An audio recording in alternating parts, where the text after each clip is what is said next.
Good morning students, I am Krishna Kumar, your physics teacher. हम आपका 12th physics में chapter 13 study कर रहे हैं, that is nuclei. Almost half part हम पहली वीडियो में इसको कवर कर चुके हैं। अब हमारे पास सेकंड वीडियो है जहाँ से हमें रेडियो एक्टिविटी स्टडी करना है। सो रेडियो एक्टिविटी का सिंपल मीनिंग क्या है? स्पॉन्टेनियस डिसइंटीग्रेशन ऑफ न्यूक्लियस, यानी कि अगर आपका न्यूक्लियस अनस्टेबल है तो स्पॉन्टेनियसली डिसइंटीग्रेट होता रहेगा अलग अलग एलिमेंट्स में। वो आपको यहाँ पर स्टडी करने हैं। अब ये डिसइंटीग्रेट क्यों होता है मैंने आपको बता दिया, अनस्टेबिलिटी की वजह से। अब अनस्टेबिलिटी को अगर आपको स्टेबिलिटी में चेंज करना है तो what you have to do. ठीक है, बड़ा सिंपल प्रोसीजर है। पहला तो आप क्या करेंगे, साइज रिड्यूस कर सकते हैं। तो जब भी आप साइज रिड्यूस करेंगे तो आपके पास कौन से पार्टिकल रिलीज होंगे? अल्फा पार्टिकल्स रिलीज होंगे, पहला प्रोसेस। सेकंड प्रोसेस, अनस्टेबल से स्टेबिलिटी की टुवर्ड्स मूव करने के लिए you have to decrease the neutrons to proton ratio, यानी कि जो नंबर ऑफ न्यूट्रॉन्स से प्रोटॉन की रेशियो आपको डिक्रीज करनी है। तो उस केस में आपके कौन से पार्टिकल रिलीज होंगे? Beta particle. एक आपके गामा पार्टिकल भी होंगे, वो सिर्फ आपको एनर्जी प्रोवाइड करते हैं, कोई एलिमेंट नहीं है, कोई पार्टिकल नहीं है वो। चलिए देखते हैं। अभी जैसे हमने पढ़ा अल्फा डीके बीटा डीके, वो प्रोसेस होता कैसे है? बाय रिएक्शन या इक्वेशन हम देखेंगे। अब जो अल्फा पार्टिकल है, अल्फा पार्टिकल आपका पॉजिटिव पार्टिकल होता है, ऑलमोस्ट हीलियम जैसे होता है, 2He4, ये आपका अल्फा पार्टिकल है। अब जब भी ये अल्फा पार्टिकल डिके होता है तो देखिए आपके जो पेरेंट्स न्यूक्लियाई है और जो आपका डॉटर न्यूक्लियाई, उसमें क्या चेंज हो गया, यानी कि पहले क्या था और बाद में क्या हो गया। अगर ये एलिमेंट आपका पहले था और उसमें से एक आपका अल्फा पार्टिकल डिके हो गया, निकल गया, तो जो बचा हुआ है उसमें से आपके जो एटॉमिक नंबर है वो 2 से आपके डिक्रीज होंगे और जो मास नंबर है that will be decrease by 4, क्योंकि इस side total number of A और इस side total number of A same होने चाहिए। सिमिलरली इस तरफ number of Z should equal to number of Z on this side. Mass number और atomic number आपके कंजर्व्ड रहने चाहिए, वहाँ से हमने इसको लिखा है। जो अल्फा पार्टिकल रिलीज होंगे आपके रेडियो एक्टिविटी में, उनकी जो एनर्जी रेंज होती है that is from 4 to 9 mega electron volt. Similarly जो बीटा डीके है, अब बीटा पार्टिकल कौन से होते हैं? They are similar to electrons. जो इलेक्ट्रॉन्स होते हैं उन्हीं को हम बीटा पार्टिकल बोल देते हैं। इसका मीनिंग क्या है? इलेक्ट्रॉन्स आपके नेगेटिवली चार्ज पार्टिकल हैं। अब इसमें देखिए जब आपका रिएक्शन होगा तो क्या होगा, ये आपका पेरेंट्स न्यूक्लियाई है, ये आपका डॉटर न्यूक्लियाई है जो बाद में बना है। अगर इसमें से आपका एक बीटा एलिमेंट निकल जाता है तो यहाँ पर -1 है, तो यहाँ पर क्या हो जाएगा, इधर देखिए, अगर ये -1 है तो ये क्या हो जाएगा, Z+1। यहाँ पे कोई चेंज नहीं होगा क्योंकि यहाँ पर आपका 0 है, तो दोनों तरफ A की वैल्यू सेम रहेंगी और Z की वैल्यू भी सेम रहेंगी। यहाँ पर ये जो एक आपका एलिमेंट है ये आपका होता है एंटी न्यूट्रिनो। प्लस में एनर्जी भी आपकी कुछ रिलीज होगी जब आपके बीटा पार्टिकल एमिट होंगे।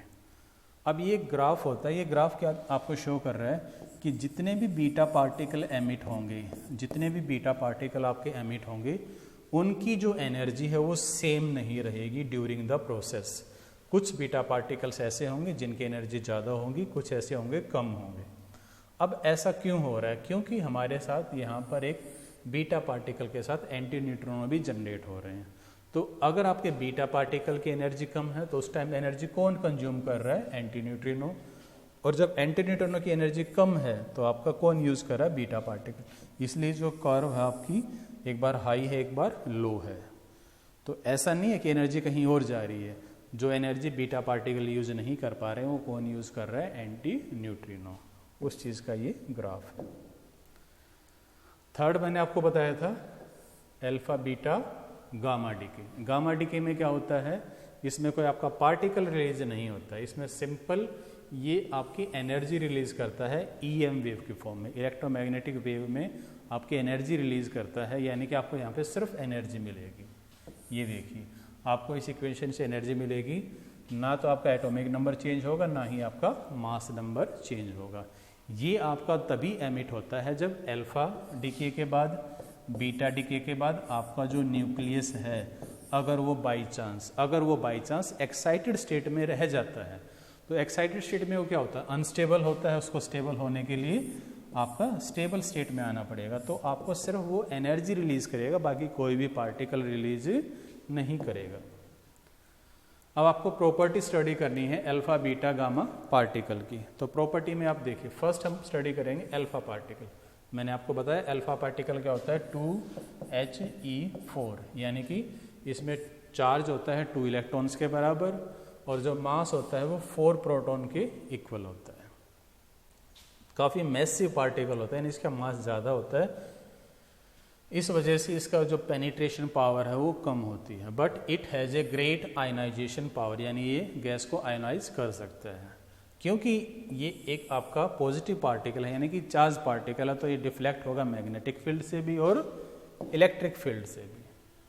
नेक्स्ट आपके पास है beta particle. Beta particle is same as an electrons के जैसे ही होता है। इसकी जो एनर्जी रेंज है वो आपकी होती है 2 से 3 मेगा इलेक्ट्रॉन वोल्ट वेरी होती है, जैसे मैंने अभी आपको ग्राफ में बताया था।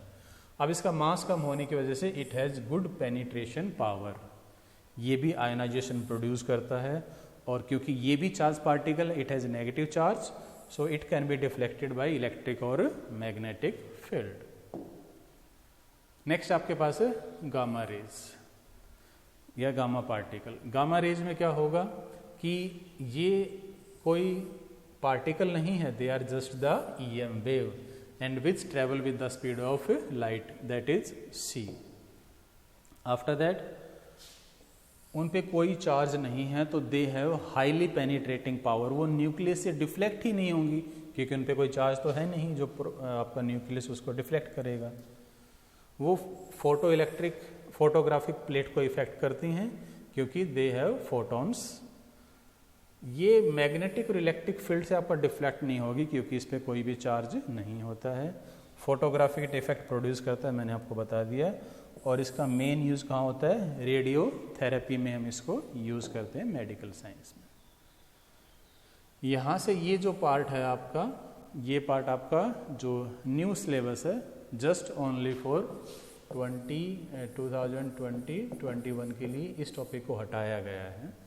फिर भी मैं इस पूरे चैप्टर की आपको वीडियो बना रहा हूँ, जो इस बैच में जो बच्चे हैं इस सेशन में वो यहाँ से आगे ना जाएं। अब ये है laws of radioactive decay. इसमें क्या है कि कुछ बेसिक रूल हैं, कुछ रेगुलेशन हैं जो हमें फॉलो करनी है डिके को स्टडी करने के लिए। देखिए, पहला जम्पशन क्या है कि जो आपकी ये प्रोसेस है रेडियो एक्टिव डिके जो प्रोसेस है, that is spontaneous in nature, यानी ये चलता रहता है, काफ़ी लंबा ड्यूरेशन होता है। कोई भी प्रेडिक्शन नहीं कर सकता कि ये कब ख़त्म होगा। ऑलमोस्ट हम इसको टाइम इनफाइनाइट पे जाके मानते हैं कि इनफाइनाइट हो जाएगा, तब आपके सारे के सारे न्यूक्लियाई आपके डिसइंटीग्रेट हो जाएंगे। ओके, अब इसका प्रोसेस होता है डिसइंटीग्रेट होने का, यानी कि पहले अल्फा फिर बीटा फिर गामा। ऐसा नहीं है कि 2 अल्फा पार्टिकल एक साथ रिलीज होंगे या 2 बीटा पार्टिकल एक साथ रिलीज होंगे। एक अल्फा होगा, फिर एक बीटा होगा, फिर एक गामा होगा। थर्ड बड़ा ही इंपॉर्टेंट है, इससे हम कुछ डेरिवेशन पार्ट सोल्व करने जा रहे हैं। थर्ड में क्या है, ध्यान से देखिए, जो रेट ऑफ डिसइंटीग्रेशन है, रेट ऑफ डिसइंटीग्रेशन का मतलब क्या है, dN/dt। ये क्या होगा, this is proportional to undecayed nuclei at that time. उस टाइम पर जितने बचे हुए हैं उसके प्रोपोर्शनल होगा। तो dN/dt प्रोपोर्शनल टू n। ये स्टेटमेंट इंपॉर्टेंट, आपको ध्यान रखना है। अब प्रोपोर्शनलिटी हटाने के लिए मैंने यहाँ पर लैम्डा यूज़ किया है। Lambda is known as disintegration constant. अब माइनस साइन क्यों है, बड़ा सिंपल, आप लोग बिल्कुल बता सकते हैं, क्योंकि जैसे जैसे टाइम इंक्रीज होगा आपके जो नंबर ऑफ एटम्स हैं वो डिक्रीज होते रहेंगे जो न्यूक्लियाई में अवेलेबल हैं, क्योंकि वो डिसइंटीग्रेट हो रहे हैं। तो नेगेटिव साइन आपका इस वजह से। अब उसी इक्वेशन को मैं यूज़ कर रहा हूँ। देखिए, ये जो आपकी इक्वेशन थी मैं इसको वहाँ पे वापस से लेकर रहा हूँ, dN/dt equal to minus lambda n। तो n को मैं नीचे ले आया, dt को मैंने उधर कर दिया। अब मैं ये कंप्लीट के लिए अगर सोल्व करना है तो मुझे इंटीग्रेशन करना होगा। इंटीग्रेशन की लिमिट क्या होगी, जब इनिशियल टाइम आपका 0 है तब मान लिया उसमें कितने आपके न्यूक्लियॉन्स हैं, n0, नंबर कितना है n0। और जब टाइम t है किसी भी टाइम पर उसमें कितने रह गए, n रह गए। तो हमें क्या करना है, इस इक्वेशन को इंटीग्रेशन करना है अकॉर्डिंग टू दिस यूनिट। तो नंबर कितने रहेंगे, n0 से n हो गया, टाइम कहाँ से कहाँ हुआ, 0 से t। इसको हम इंटीग्रेशन करेंगे, इसका भी इंटीग्रेशन करेंगे, ये तो कांस्टेंट है तो बाहर आ गया, ठीक है। 1/n क्या होता है, log e, नेचुरल लॉग जो आपका होगा, dt का क्या हो जाएगा, t हो जाएगा। लिमिट्स पुट करेंगे तो log e माइनस log n माइनस log n0, lambda as it is, t में आपका t पुट करेंगे तो 2 ही रह जाएगा, तो माइनस लैम्डा t। ये वैल्यू आ गई आपके पास। जब log माइनस में होता है तो हम क्या लिख देते हैं, उसको डिवाइड में लिख देते हैं। अब दोनों तरफ से अगर मैं एंटी लॉग लेता हूँ तो क्या बन जाएगा, n/n0 is equal to e raise to power, exponential में आ जाता है आपका anti log, e raise to power minus lambda t. और यहाँ से n अगर आपको कैलकुलेट करना है तो n0 उधर जाके मल्टीप्लाई में हो जाएगा। भाई ये वेरीफाई भी करना आ सकता है और इस पर न्यूमेरिकल भी आ सकते हैं। ये एक ग्राफ है आपका, ग्राफ किस में है, ये अनडिकेड न्यूक्लियाई, यानी कि जो न्यूक्लियाई बचे हुए हैं और टाइम के साथ। यहाँ पर एक इम्पोर्टेंट पैरामीटर होता है हाफ लाइफ टाइम, उसको हम बोलते हैं वो टाइम जब आपके जो प्रेजेंट न्यूक्लियाई हैं उससे हाफ रह जाएंगे।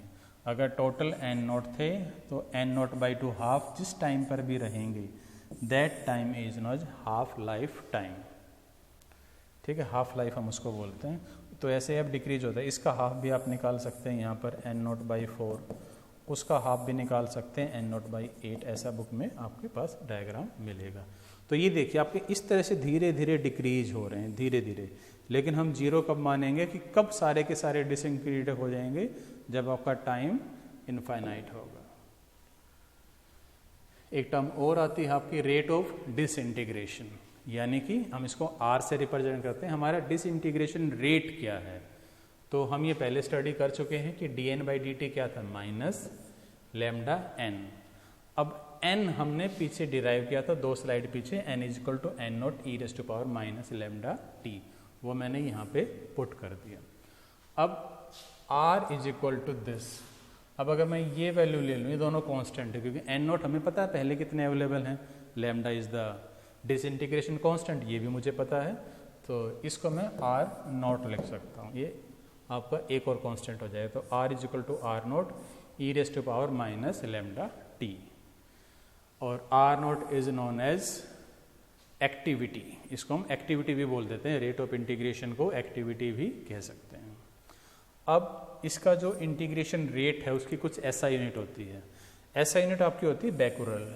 बच्चे कई बार कंफ्यूज रहते हैं, इसको क्यूरी लिख के आ जाते हैं पेपर में अगर आता है तो, नहीं क्यूरी भी इसकी यूनिट है, but curie is not the SI unit, इसकी जो एसआई यूनिट है दैट इज द बैक्यूरल। वैसे तो क्यूरी भी इसकी यूनिट है, रदरफोर्ड भी इसकी यूनिट है, इनमें रिलेशनशिप भी है कि ये बैक्यूरल में कितने होंगे आप यहाँ से देख सकते हैं, बट न्यूमेरिकल में भी यूज कर सकते हैं। मान लो आपके पास क्यूरी में दे रखा है तो उसको आप बैक्यूरल में आसानी से चेंज कर सकते हैं, बट आपको याद रखना है इसकी एसआई यूनिट आपकी बैक्यूरल ही रहेगी, BQ। उसके बाद है हाफ लाइफ, ये जो मैंने यहाँ पर आपको बताया था 2 स्लाइड पीछे, कि जब आपके number of initial nucleons half होंगे उस टाइम को हम बोलेंगे हाफ लाइफ। अब देखिए मैंने सोल्व किया, कैसे किया है, जब टाइम 0 था तब कितने हमने न्यूक्लियाई माने n0, हाफ टाइम पे कितने हो जाएंगे, हाफ हो जाएंगे, ये देखिए हाफ टाइम पे हाफ। तो इस इक्वेशन में मैं ये दोनों वैल्यू पुट करूँगा, n कितना रह जाएगा, n0/2, और बाकी सेम है, सिर्फ टाइम चेंज होगा, टाइम कितना होगा, कैपिटल T हाफ। अब n0 से n0 कैंसिल आउट, तो 1/t is equal to this. अब ये ऊपर ले जाऊंगा तो 2 की पावर -1, तो दोनों तरफ से आपका माइनस साइन हट जाएगा पावर का 2 पर आते ही। अब दोनों तरफ से मैं क्या करूँगा, लॉग लूँगा, तो log 2 इज इक्वल टू आपका जो एक्सपोनेंशियल है वो आपका कैंसिल आउट हो जाता है लॉग लेते समय, क्योंकि ये एंटी लॉग की वजह से आता है। ये आपके पास हो गया। अब यहाँ से आप क्या निकालेंगे, t हाफ कैलकुलेट कर लेंगे। t टी हाफ क्या होगा, log 2 बाई लेमडा। अब ये log नेचुरल है, इसको बेस 10 में कन्वर्ट करने के लिए आप इसको मल्टीप्लाई करोगे 2.303 से इंटू log 2 बेस 10, उसकी वैल्यू होती है आपकी ये, दोनों को मल्टीप्लाई करेंगे you will get 0.693 by lambda is equal to half life. ये भी काफ़ी इम्पोर्टेंट रिलेशन है, याद रखना भाई, काफ़ी जगह यूज हो सकती है। इसके बाद आपके पास है एक रिलेशन है, किसमें, जो आपके न्यूक्लियाई हैं और हाफ लाइफ में, कि कितनी आपकी हाफ लाइफ जा चुकी हैं और कितने एटम्स आपके बचे हैं, उसके बीच में रिलेशन है। ये एक डायरेक्ट फॉर्मूला हमने कैलकुलेट किया, देखो कैसे किया। फर्स्ट हाफ लाइफ में कितने रह जाएंगे, हाफ रह जाएंगे, ठीक है। सेकंड में ये जो है इसका हाफ, अगर n1 की जगह n0 पुट करूंगा तो n0 बाई 2 और एक 2 पहले से, तो n0 बाई 4, इसको मैं क्या लिख सकता हूँ, n0 1 बाई 2 की पावर 2, ठीक है। थर्ड हाफ लाइफ टाइम में क्या होगा, जो यहाँ पे बचे हुए हैं उसके हाफ, देखो इनिशियल के हाफ होते हैं, अब थर्ड के लिए ये इनिशियल है, सेकंड के लिए ये इनिशियल था, प्रोसेस थोड़ा सा ध्यान से देखना। अब n3 में क्या है, n2 का हाफ, तो n2 का हाफ और n2 को अगर मैं n0 के टर्म में लिखूँ तो n0 बाई 4, तो n0 बाई 4 इंटू 1 बाई 2 यानी कि n0 बाई 8, ये आपका हो जाएगा 1 बाई 2 की पावर 3। तो ऐसे 1 बाई 2 की पावर इंक्रीज होती रहती है नंबर ऑफ हाफ लाइफ में। तो मैं इसको जनरलाइज फॉर्म में कैसे लिख सकता हूँ, it can be written as n is equal to n0 half power n। n क्या है, ये नंबर ऑफ हाफ लाइफ है। इसको आप टाइम में भी कैलकुलेट कर सकते हैं, कैसे करेंगे, नंबर ऑफ हाफ लाइफ आप कैसे निकालते हैं, total time divided by half time, तो ये नंबर आ जाएगा कि उसमें कितने हाफ टाइम हो चुके हैं। तो आप ये वैल्यू भी पुट करके निकाल सकते हैं depending upon the given parameter in the question. Next हम आपके पास है मीन लाइफ। मीन लाइफ का मीनिंग क्या होती है, टोटल जितने भी आपके पास न्यूक्लियाई हैं उनकी एवरेज लाइफ निकाल लो। तो एवरेज कैसे करेंगे, देखिए बड़ा सिंपल है, टाउ ए से रिप्रेजेंट करेंगे, सभी की लाइफ को ऐड कर दो और टोटल नंबर ऑफ न्यूक्लियाई से डिवाइड कर दो, सिंपल आपके पास आ जाएगा। अब आप इसको करोगे कैसे, देखिए पहले थोड़ा सा अजम्पशन देखिए यहाँ पर। मान लो जब t 0 था तो उसमें एलिमेंट कितने थे आपके n0, किसी भी टाइम t पर कितने रह गए, n रह गए, और टाइम फिर मैं चेंज कर रहा हूँ t plus delta T, small time में कितने डिसइंटीग्रेट होंगे, dn होंगे। तो dt टाइम में अगर मुझे कैलकुलेट करना हो तो t plus dt minus T, यानी इसको मैं इसमें से माइनस करूँगा तो dt रह गया, अगर इधर भी मैं माइनस करता हूँ इसमें से तो क्या रह जाएगा, dn रह जाएगा, यानी कि dt टाइम में dn डिसइंटीग्रेट हुए हैं। तो dn एलिमेंट कितने टाइम के लिए जिंदा रहे, t टाइम के लिए, ठीक है। तो उनकी हाफ लाइफ देखिए जरा, हाफ लाइफ क्या हो जाएगी, t इंटू dn, यानी कि dn एलिमेंट t टाइम के लिए ही आपके न्यूक्लियस में रहे थे, बाद में तो वो डिसइंटीग्रेट हो गए थे, ठीक है। ये तो आपका सिर्फ इतने के लिए dn के लिए। अगर आपको कंप्लीट के लिए सोल्व करना हो तो आप क्या करेंगे, इसका इंटीग्रेशन करेंगे लिमिट 0 से n0 तक। तो मीन लाइफ आप कैसे निकालेंगे, total life divided by number of nuclei.